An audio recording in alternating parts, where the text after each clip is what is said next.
Hi, it's Polly with Get Busy Thriving, and in this video I want to share with you about state management and how to manage your state. Something I learned from Tony Robbins years ago, and I think it's phenomenal. It's one of my very favorite things to teach people because it controls everything in your life. Your emotional state is how you go about life, right? Like, your emotional state is your life. Like, if you're happy most of the time, if you're joyous most of the time, if you're depressed most of the time, becoming a master of your state is critical, I would say. And internalizing that you control your state and realizing that you control your state, I'm going to teach you how to do that in just a minute, is everything. Like, it's access to kind of breaking free from the outside world controlling you, or circumstances, taking you out and whatnot, right? Like, things can still happen, but if you know how and what contributes to your state, you can counteract it, you can change it, you can bring it back, you can bring yourself back out from a suffering state or a negative state into a positive state. So, state management, let me just explain to you what it is. Think of it as like a triad. There's 3 parts to it, okay? So in one corner, or one part of your triangle, if you would say, it's your focus. Like, literally, where are your eyes focused? Where is your attention focused? Are you focused on the present, the past, or the future? Are you focused on the person in front of you? Are you focused on, that thing that happened on your way to work, or the conversation that you just had? Or are you thinking about that meeting that you have next week, or something that you're worried about? Will you have money for rent? Things like that. So your focus, what are you paying attention to? What is your energy focused on, if you will? And then the second part of your triangle is the meaning, the language that you're applying to it. What are you saying? What's the story you're telling yourself about that thing that you're focused on? So if you're focused on, that person that just cut you off in traffic on your way to work, what are you telling yourself about it? What did you say in that moment? What did you make it mean? What's the story you said about that? Oh, that person, people are so rude, or that guy didn't care, or he didn't even see me. What, does nobody pay attention anymore? All this language, all these things, right?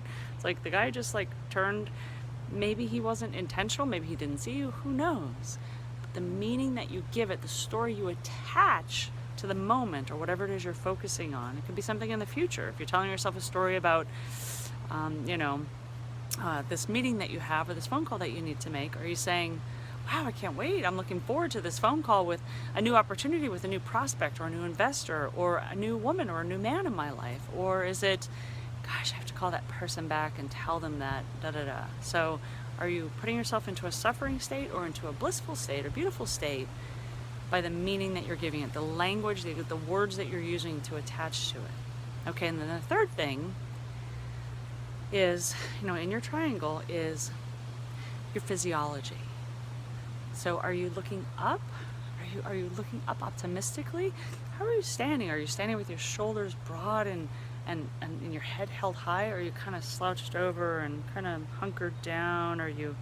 How's your voice? Are you talking more quietly and slowly? Or are you talking like somebody who's open and energetic? Are you using your body with energy and momentum? Or are you still and kind of quiet and reserved? So physiology, deep breaths, big breaths, shallow breaths.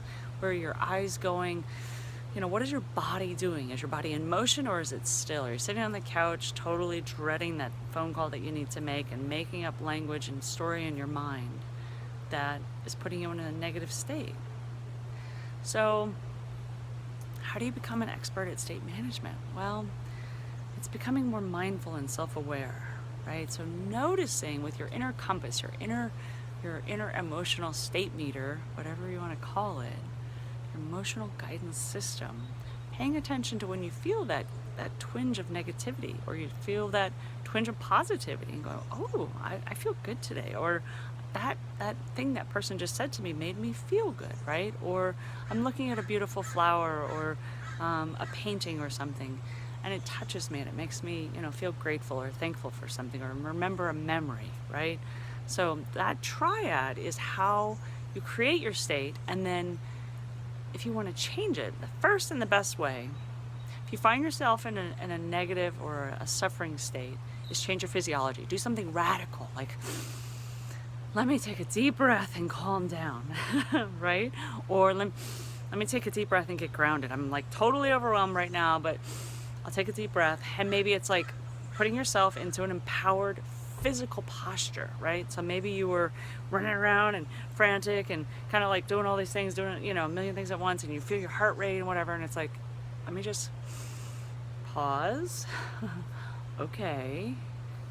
Get present, if you will. Shift my focus to what's in front of me. Instead of thinking about, the focus could be on the list of 30 things that are floating around in your mind, or it could be just focused really, really, really, really on the future. Gotta get there, and go, you know what? Take a deep breath, or something radical like, whew, okay, I feel better. Something physiological is the best and fastest way to change your state. The other two things, focus and meaning, a little more tricky, but with practice you can get really good at this. I love changing my physiology with my story. That's my favorite. Physiologically, yes, absolutely. Like, change your body, change your physiology. Take a deep breath, I think, brings you into the present, gets you grounded, and brings your life force energy into you. But once you've done that, and then start telling a better story. So I love Abraham Hicks, favorite teacher of mine, talks about, we put ourselves in the water, the stream, and it's going downstream already. Let's just say that's like the flow of life, or where we want ourselves to be going. And we can go to the river and we can immediately start pedaling upstream, like telling a story like, life is so hard, and why does this happen to me? And things are always, against me, or whatever. I've got too many bills, or too much to do, or I'm overwhelmed, or my kids, whatever. And we just go upstream. But the flow is trying to take us downstream, so we don't go anywhere. We just feel, or we feel stuck, right?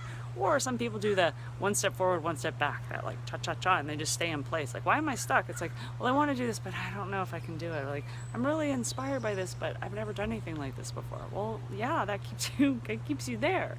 So it's telling a story with intentional and deliberate words. I would say, like, take you downstream. And downstream sounds like and feels like,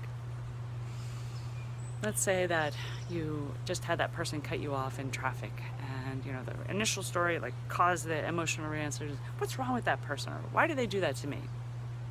And you feel the twing or the emotional resistance within your body, and you say, oh, that didn't feel good. Okay, how can I tell myself a better feeling story? Well, we didn't have an accident. That's good. I'm still getting where I wanted to go on time. Well, that's good. I've got good things to look forward to today. I'm going to focus on that. Or, everything seems to work out for me. Even though I sometimes have close calls, I've never had an accident in my life, So like little things that just get you going downstream. And sometimes it might include getting off the subject. So if in that moment what's upset you is that person that just cut you off, you might go, you know what, I'm not going to think about this person right now. I don't have to think about that right now.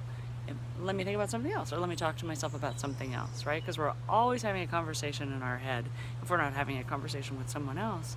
So how can you shift that conversation? How can you tell a story that just gets you going a little bit more and more downstream? Something that makes you feel a little bit better. And if you're going upstream or downstream, using that internal guidance system again. So what is it that I can tell myself right now that has me feel a little bit better inside? And practice. And that's how you'll know if you're getting the hang of it. So I hope that helps you understand emotional state and how to be an excellent state manager. So remember your triad. Remember your triad. It's your physiology, your focus, and your language. Wish you the best.